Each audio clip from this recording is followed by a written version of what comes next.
Movie के starting में हमें किलर को दिखाया जाता है जो कि एक आदमी को बीच सड़क पे टपका देता है। इसके बाद हम मेन कैरेक्टर जेसन को देखते हैं जो खुद को फांसी लगाकर मारने की कोशिश कर रहा होता है, लेकिन तभी उसके मकान मालकिन वहां पहुंच जाती है और उसे किराया मांगने लगती है जो 6 मंथ से पेंडिंग होता है। घर के हालात इतने खराब थे कि मकान मालकिन उसे बहुत सुनाती है जिससे उसकी ईगो हर्ट हो जाती है। इसके बाद वो सोचता है कि अब तो सबसे पहले मैं सफाई ही करूंगा, फिर जाके नहाऊंगा और फिर जाके मरूंगा। एक्चुअली वो एक्टर बनना चाहता है, लेकिन एक्टिंग उसे 1% भी नहीं आती, इसलिए उसे काम भी नहीं मिलता। फिर वो एक पब्लिक वॉशरूम में नहाने जाता है। वहाँ उसने चोई को देखा जिसने अपने हाथ में घड़ी पहन रखी होती है। उसकी घड़ी को देखकर वो सोचता है कि ये कितना अमीर आदमी होगा, काश मैं भी इसकी तरह अमीर होता। उसके बाद चोई जब नहाने जाता है तो साबुन पर पैर पड़ने के कारण उसका पैर फिसल जाता है और वो सर के बल गिर जाता है। अब इस मौके का फायदा उठाकर जेसन अपने लॉकर की चाबी उसके लॉकर से बदल देता है और अपना सामान उसके पास रख देता है। फिर उसके लॉकर को खोलकर उसका सारा सामान रख लेता है और मन में सोचता है कि क्यों ना मरने से पहले एक दिन अमीरों वाली जिंदगी जी जाए। फिर वो सबसे पहले अपने मकान मालकिन के पास जाता है और 1 महीने का किराया दे देता है, बल्कि कुछ एडवांस भी दे देता है। फिर उसके सूट से एक कार की चाबी निकलती है। अब ये तो सोने पे सुहागा वाली बात हो गई। फिर वो अपने दोस्त के पास जाता है जो उसे बताती है कि अगले मंथ उसकी शादी होने वाली है, जिसके बाद वो उदास हो जाता है क्योंकि वो उसे लाइक करता था। अब वो सोचता है कि पैसे से जिंदगी नहीं बदल सकती, इसीलिए वो उस आदमी यानी चोई को सब वापस करने जाता है। हॉस्पिटल पहुंचकर जेसन अपना सामान लेकर चोई का सामान रख देता है, लेकिन तभी चोई को होश आ जाता है और वो कहता है कि हॉस्पिटल वालों ने उसका नाम जेसन बताया है, मुझे कुछ याद नहीं है, क्या तुम मुझे जानते हो? इसके बाद जेसन सच बताने के बजाय उसे मना कर देता है और फिर चोई का सामान लेकर वहां से चला जाता है। अब डिस्चार्ज होने के बाद चोई के पास इतने भी पैसे नहीं होते कि वो हॉस्पिटल का बिल दे सके। तभी वहाँ लीना आती है जो उसका हाल पूछकर कहती है कि मैं ही तुम्हें इस हॉस्पिटल में लेकर आई थी। ये सुनकर वो लीना से पैसे मांगता है कि अगर तुम मेरा बिल भर दोगी तो मैं घर जाकर तुम्हारे सारे पैसे लौटा दूंगा। अब लीना उसकी पेमेंट तो कर देती है, लेकिन उसके साथ जाती है ताकि वो उसके पैसे लेकर भाग ना जाए। अब लीना उसकी उम्र पूछती है तो उसको ये भी नहीं पता होती। फिर वो अपने डॉक्यूमेंट्स में से अपनी उम्र देखता है और बताता है कि वो 32 साल का है। तब लीना कहती है कि फिर तो तुम मेरी उम्र के हुए, लेकिन अपनी शक्ल देखकर उसे ये यकीन नहीं होता कि वो इतनी कम उम्र का हो सकता है। और दूसरी तरफ जेसन सोच रहा होता है कि जब किस्मत ही उसे ये सब देना चाहती है तो उसे ये सब रख लेना चाहिए, इसमें उसका क्या कसूर। फिर वो चोई के अपार्टमेंट में जाता है जो कि बहुत बड़ा था। जेसन ने अपनी जिंदगी में कभी भी इतना बड़ा घर नहीं देखा था। इधर जब चोई जेसन के घर में जाता है तो उसकी हालत बिल्कुल कबाड़ खाने की तरह थी, जिसे देखकर लीना भी समझने लगती है कि अब तो उसके पैसे डूब ही गए समझो। अब ये देखकर तो चोई भी हैरान हो जाता है। वहाँ पड़ी टूटी रस्सी देखकर चोई सोचता है कि मैं शायद मरने की कोशिश कर रहा था, लेकिन क्यों? अब चोई बहुत कंफ्यूज होता है। इधर जेसन जब टीवी ऑन करता है तो उसमें सीसीटीवी चलने लगता है जहाँ एक लड़की को योगा करते हुए दिखाते हैं जिसका नाम युन था। फिर उसने चैनल चेंज किया, लेकिन वहाँ पर भी यही सब चल रहा होता है, तो जेसन यही देखने लग जाता है। इधर चोई बेचारा अपने बारे में जानने के लिए अपने पड़ोसियों के दरवाजे खटकाता है, लेकिन सब उसे सेल्समैन समझकर भगा देते हैं। तब वो एक आदमी से पूछता है कि क्या तुम मुझे जानते हो, लेकिन वो आदमी बिना बात किए उस पर अकड़ दिखाना शुरू कर देता है। तभी चोई उसकी सारी अकड़ निकाल देता है। चोई सोचता है कि मैं इतना अच्छा फाइटर हूँ, मुझे तो ये बात मालूम ही नहीं थी। अब जेसन सीसीटीवी देखता है कि युन चाकू से खुद को मारने की कोशिश कर रही है। तभी वो आकर पुलिस को फोन करने वाला होता है। फिर देखता है कि युन तो फिर से जिंदा हो गई और फिर से खुद को मारने की कोशिश कर रही है। अब ये थोड़ा सा कंफ्यूजिंग हो गया था, ऐसा क्यों ये हमें आगे पता चलेगा। इधर लीना चोई से मिलने आती है जो देखती है कि चोई ने पूरा घर साफ कर रखा होता है। तभी चोई से बताता है कि मुझे अपने बारे में जो भी पता चलता है मैं डायरी में लिख लेता हूँ, जैसे कि मुझे कल ही पता चला है कि मैं चाकू बहुत अच्छा चला लेता हूँ। अब ये सुनकर लीना उसे अपने घर ले जाती है जहाँ उसकी मॉम ने घर में ही रेस्टोरेंट खोल रखा होता है। वो अपनी मॉम से कहती है कि चोई खाना बहुत अच्छा बना लेता है, इसीलिए हमें उसे अपने रेस्टोरेंट में नौकरी देनी चाहिए। वो ऐसा सिर्फ अपने पैसे वसूल करने के लिए कर रही थी। इधर जेसन जब घर की तलाशी लेता है तो उसे बहुत सारे पैसे मिलते हैं जिन्हें वो बिना सोचे समझे अंधाधुंध उड़ाना शुरू कर देता है। दूसरी तरफ उसे एक खुफिया दरवाजा भी मिलता है जिसमें काफी सारे हथियार, नकली पासपोर्ट और नकली आईडी होती है। और स्क्रीन पर युन को भी देखता है और दीवार पर लिखा हुआ चोई का प्लान भी पढ़ लेता है, जिसे पढ़कर वो खुद से ही अज्यूम कर लेता है कि शायद चोई एक पुलिस वाला है जो इस लड़की को सेव कर रहा है, क्योंकि अब चोई की याददाश्त जा चुकी होती है, तो इसीलिए अब उस लड़की को सेव उसे ही करना होगा। और अब जेसन को ये भी पता चलता है कि वो लड़की इसी बिल्डिंग में रहती है, इसीलिए वो हर अपार्टमेंट में चेक करता है पर उसे वो कहीं भी नहीं मिलती। फिर वो घर आकर सीसीटीवी चेक करता है और देखता है कि वो लड़की फिर से मरने की कोशिश कर रही है और उसके गिरने की आवाज़ जेसन को भी सुनाई देती है, जिससे वो समझ गया होता है कि वो ऊपर वाले अपार्टमेंट में रहती है। फिर वो उससे मिलने जाता है और इधर चोई उस रेस्टोरेंट का मेन शेफ बन जाता है और इतना अच्छा खाना बनाता है कि कुछ ही दिनों में उस रेस्टोरेंट के बाहर लंबी लाइन लगनी शुरू हो जाती है। उसी रात चोई ने कैलेंडर में देखा कि कल उसे शेनचैंग स्टेशन पहुंचना है।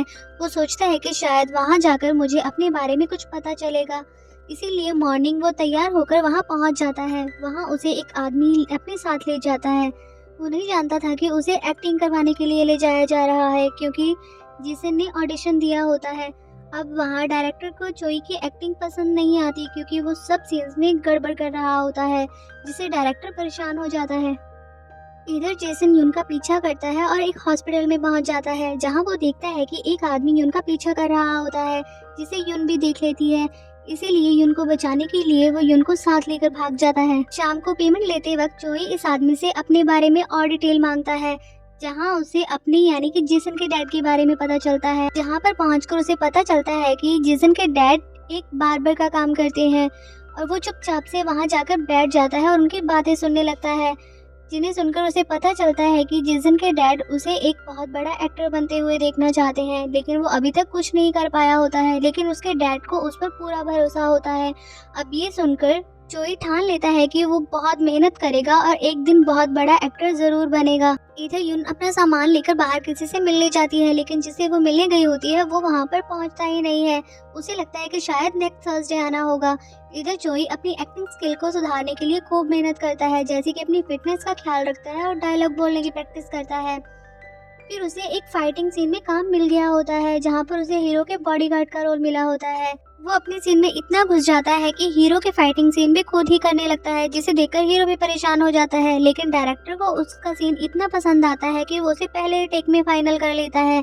अब धीरे धीरे वो फेमस होने लगता है, की पॉपुलैरिटी भी बढ़ने लगती है और दूसरी तरफ जेसन और युन की पहचान भी धीरे धीरे आपस में गहरी हो चुकी होती है, इतनी कि प्यार में बदल जाती है।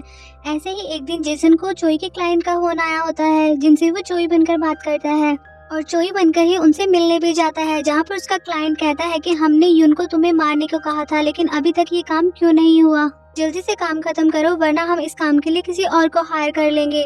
तब जेसन समझ जाता है कि चोई कोई पुलिस वाला नहीं बल्कि गैंगस्टर होता है, इसीलिए वो युन को मारने के लिए उस पर नजर रख रहा होता है। तब वो चोई का प्लान जानने के लिए उसका पीछा करने लगता है, लेकिन चोई उसे देख लेता है और उसे अपना फैन समझने लगता है, जो कि शायद ऑटोग्राफ के लिए उसका पीछा कर रहा है।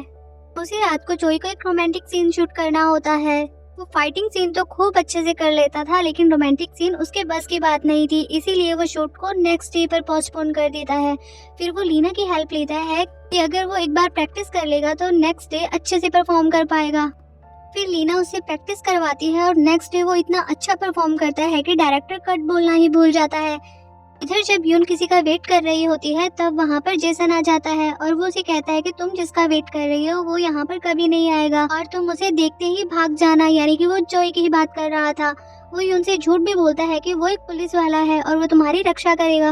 लोगों को जब पता चलता है कि युन अभी भी जिंदा है, तो उनका बॉस उनसे कहता है कि किसी दूसरे किलर को हायर करो और युन को जल्दी से जल्दी खत्म करो और साथ में उसके बॉयफ्रेंड को भी मार दो। फिर ये लोग सारे किलर्स को मैसेज करने शुरू कर देते हैं, लेकिन चोई ने अपना बिजनेस इतना लंबा बढ़ा रखा होता है कि सारे मैसेज उसी के पास आते हैं।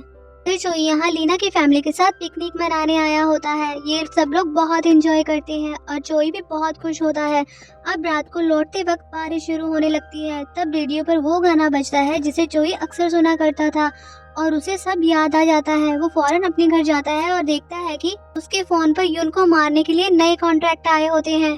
फिर वो सीसीटीवी चेक करता है और देखता है कि युन और जेसन दोनों कहीं बाहर जा रहे होते हैं। फिर वो दोनों का पीछा करने लगता है। तब जेसन चोई को वहाँ पर देखकर घबरा जाता है और यून को भागने को बोलता है, लेकिन यून बिल्कुल भी नहीं घबराती और वो चोई से ऐसे बात करती है जैसे कि वो एक दूसरे को पहले से जानते हों। फिर चोई यून को बताता है कि उन लोगों ने अब तुम्हारे साथ साथ जेसन को भी मारने का कॉन्ट्रैक्ट दे दिया है, इसलिए अब तुम दोनों को ही ये देश छोड़कर भागना पड़ेगा। अब जेसन को ये सब कुछ भी समझ में नहीं आ रहा होता। फिर चोई उसे सब बताने लगता है। एक्चुअली चोई है तो एक किलर, लेकिन वो किसी को मारता नहीं था, बल्कि जब भी उसे किसी को मारने का कॉन्ट्रैक्ट मिलता था तो वो उसके पास जाकर नया कॉन्ट्रैक्ट करता था और उन्हें बताता था कि उसको उनको मारने का कॉन्ट्रैक्ट मिला है। फिर वो उनकी फेक डेथ प्लान करता था ताकि कॉन्ट्रैक्ट देने वाले क्लाइंट को लगे कि उनका काम हो गया है। फिर जो पैसे मिलते थे वो लोग आपस में बांट लेते थे और यून के साथ भी उसने यही प्लान बनाया था, इसीलिए यून रोज मरने की प्रैक्टिस किया करती थी। लेकिन चोई की याददाश्त जाने की वजह से ये सब खराब हो जाता है, इसीलिए अब उन दोनों को ये देश छोड़कर जाना पड़ेगा। यून जेसन को भी अपने साथ चलने को कहती है, लेकिन यून कहता है कि मेरे तो आगे पीछे रोने वाला कोई भी नहीं है और वैसे भी मैं तो मरना ही चाहता था, इसलिए तुम मेरी फिक्र मत करो। तब चोई बोलता है कि ऐसा नहीं है, मैं तुम्हारे डैड से मिला हूँ, वो तुम्हें एक बड़ा एक्टर बनते हुए देखना चाहते हैं, इसलिए तुम्हें जिंदा रहना पड़ेगा। फिर चोई इन दोनों की जान बचाने के लिए एक प्लान बनाता है। वो कॉन्ट्रैक्टर को कॉल करके कहता है कि तुम्हारा काम कल हो जाएगा। फिर चोई इन दोनों को सारा प्लान समझाने लगता है और कहता है कि अगर तुम्हें अपनी जिंदगी बचानी है तो कल तुम्हें बहुत अच्छी मरने की एक्टिंग करनी पड़ेगी, और अगर ऐसा नहीं किया तो वो लोग किसी दूसरे किलर को हायर कर लेंगे। अब चोई लीना के पास जाता है और कहता है कि मुझे सब कुछ याद आ गया है, इसीलिए अब मैं एक्टिंग नहीं करूंगा और इसी वजह से मैं यहाँ से जा रहा हूँ। अचानक से ये सुनने के बाद लीना रोने लग जाती है क्योंकि वो चोई को पसंद करने लगी थी, इसीलिए वो नाराज होकर वहाँ से चली जाती है। तभी वो देखती है कि चोई कार से कहीं जा रहा होता है। फिर वो सोचती है कि चोई तो कल तक बहुत गरीब था, फिर उसके पास इतनी महंगी गाड़ी कहाँ से आई। उसे कुछ गड़बड़ लगने लगती है, इसलिए वो उनका पीछा करने लगती है। इधर कॉन्ट्रैक्टर इंतजार कर रहा होता है कि कब यून की मौत की खबर आएगी। तब जेसन यून को लेकर आया और उसने सबके सामने उसको चाकू मार दिया। यून भी मरने की काफी अच्छी एक्टिंग कर रही होती है। तभी वहाँ चोई आकर जेसन को मारने की एक्टिंग करने लगता है। तब ये कॉन्ट्रैक्टर सोच रहे होते हैं कि ये किलर्स आपस में ही एक दूसरे को मारकर खत्म हो जाएंगे। इन दोनों की एक्टिंग चल ही रही होती है कि तभी वहाँ पर लीना पहुँच जाती है, जिसकी वजह से उसकी अच्छी खासी एक्टिंग खराब हो जाती है। तभी चोई लीना को साइड में ले जाकर समझाने की कोशिश करता है और उसे वहाँ से जाने को कहता है, लेकिन लीना नहीं समझती। फिर वो इशारे से जेसन को कहता है कि भाई तू ही मुझे आके चाकू मार दे। तभी जेसन के चाकू मारते ही चोई ने यून की तरफ एक इशारा किया, जिसकी वजह से यून ने बड़ा सा कंटेनर उनके ऊपर गिरा दिया, लेकिन कंटेनर नीचे से खुला होता है। अब ये देखकर कॉन्ट्रैक्टर सोचते हैं कि ये लोग मर गए। तभी वो कंफर्म करने के लिए उनके पास जाते हैं। तब देखते हैं कि यून की बॉडी पड़ी होती है, और जब वो कंटेनर के पास जाते हैं तो चोई नकली खून वहाँ पर बहा देता है, जिससे उन्हें कंफर्मेशन हो जाती है कि ये लोग आपस में लड़कर मारे गए हैं। फिर उनके जाने के बाद ये लोग कंटेनर से बाहर आते हैं, और बाहर आते ही चोई लीना को सब कुछ बता देता है, और ये भी कि उसका नाम जेसन नहीं बल्कि चोई है, और वो 32 नहीं बल्कि 45 साल का है। ये सुनते ही लीना के होश उड़ जाते हैं क्योंकि चोई उसके अंकल की उम्र का होता है। तभी लीना को याद आता है कि आज चोई की मूवी का आखिरी सीन शूट करना है, इसीलिए वो चोई को लेकर सेट पर पहुंचती है। तभी चोई स्क्रिप्ट छोड़कर अपने दिल की बात बोलने लगता है, वो भी लीना को देखकर, इसीलिए लीना भी मान जाती है। और अब चोई लीना की फैमिली के साथ ही रहने लगता है। अब चोई अपना पुराना काम भी छोड़ देता है और एक्टिंग को ही अपना प्रोफेशन बना लेता है। जेसन ने भी अपने डैड के सपने को पूरा करने के लिए एक्टिंग शुरू कर दी थी, और उसे चोई के साथ एक फिल्म में काम करने का भी मौका मिलता है, और ये वही फिल्म थी जिसे अभी आप देख रहे हैं। और इसी के साथ ये मूवी यहीं पर खत्म हो जाती है। Thanks for watching.